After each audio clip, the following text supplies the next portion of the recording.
आजच्या रेसिपीमध्ये तुम्हा सर्वांचं खूप खूप स्वागत आहे। इथे मी आज बालुशाही बनवत आहे।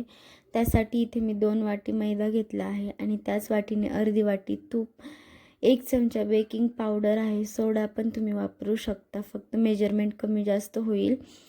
2 चिमूट मीठ घ्यायचं आहे आणि अर्धी वाटी पाणी। आता हे सर्व एका उलटण्याच्या साहाय्याने किंवा चम्मचने व्यवस्थित सर्व मिक्स करून घ्यायचं आहे या पद्धतीने। आणि आपण पीठ चपात्याला न मळतो तसं अजिबात मळायचं नाही। हे सर्व बोटाच्या साहाय्याने व्यवस्थित असं या पद्धतीने जमा करून घ्यायचं आहे। तुम्ही पाहू शकता असं हे सर्व मी व्यवस्थित जमा करून घेतलं आहे। आता साईडला ठेवून देऊया झाकून। आता इकडे आपण पाकाची तयारी करत आहोत। गॅसवरती कढई ठेवायची आहे। त्याच वाटीने 2 वाटी मी साखर घेतली आहे आणि 1 वाटी पाणी आहे। आता इथे मी फ्लेवरसाठी विलायची टाकत आहे, तुम्ही टाकू शकता, नाही टाकलं तरीही चालेल।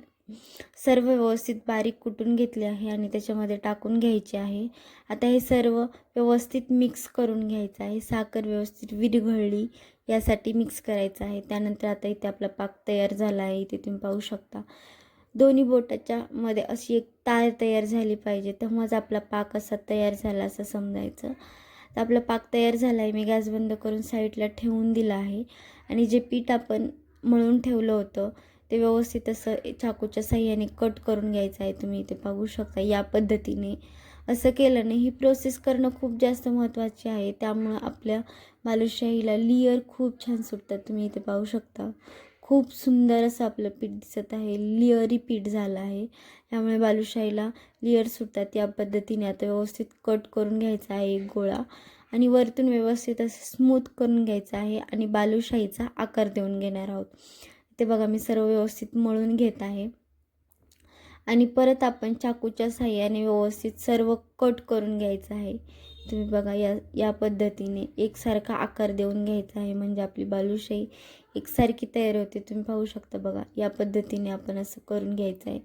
खूप सुंदर अशी लेयर दिसत आहे, थोडी फाटली जाते पण खूप मस्त होते बालुशाही। तुम्ही या पद्धतीने नक्की एकदा बनवून पहा, खूप सुंदर होतात, खूप छान होतात, लेयर खूप मस्त पडतात आणि जे आपल्याला विकत भेटतात त्यापेक्षाही खूप छान अशा होतात। घरी बनवू शकता तुम्ही, एकदा नक्की बनवून बघा। आता मी इथे सर्व बालुशाही या पद्धतीने बनवून घेत आहे।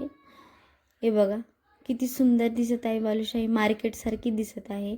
त्यानंतर आता मी गॅसवरती कढई ठेवून घेतली आहे। कढई व्यवस्थित गरम करून घ्यायची आहे आणि आता आपण इथे तेल गरम करून घेणार आहोत।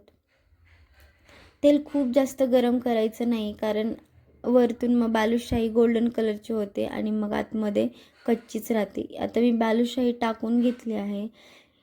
दोन्ही साईडनं व्यवस्थित गोल्डन कलर येईपर्यंत व्यवस्थित तळून घ्यायची आहे, नाहीतर एकदम मंद आचेवरतीच तळायची आहे। फुल गॅसवरती जर तळली तर वरतून गोल्डन कलर असा येतो, वरतून तळली जाते आणि आतमधून तशीच कच्ची राहते। त्यामुळे व्यवस्थित अशी तळून घ्यायची आहे। इथे तुम्ही पाहू शकता। माझा व्हिडिओ जर आवडतात तर प्लीज लाईक, शेअर आणि सबस्क्राईब नक्की करा। इथे बघा आपली बालुशाही मस्त तळून झाली आहे। कलर खूप छान आला आहे, सुंदर असा कलर। या पद्धतीने तळून घ्यायची आहे। आता आपण जो पाक थोडासा गरम असायला हवा आणि त्या पाकामध्ये आता बालुशाही आपण टाकून घ्यायची आहे। 1-2 मिनटं एका साईडनं व्यवस्थित पाकामध्ये डीप करून घ्यायची आहे, व्यवस्थित बुडवून घ्यायची आहे। नंतर दोन्ही साईडला पलटून व्यवस्थित अशी पाकामध्ये मुरली गेली पाहिजे। आता इथे तुम्ही पाहू शकता मस्त आपली बालुशाही मुरली आहे, काही सुंदर दिसत आहे, खूप मस्त होते।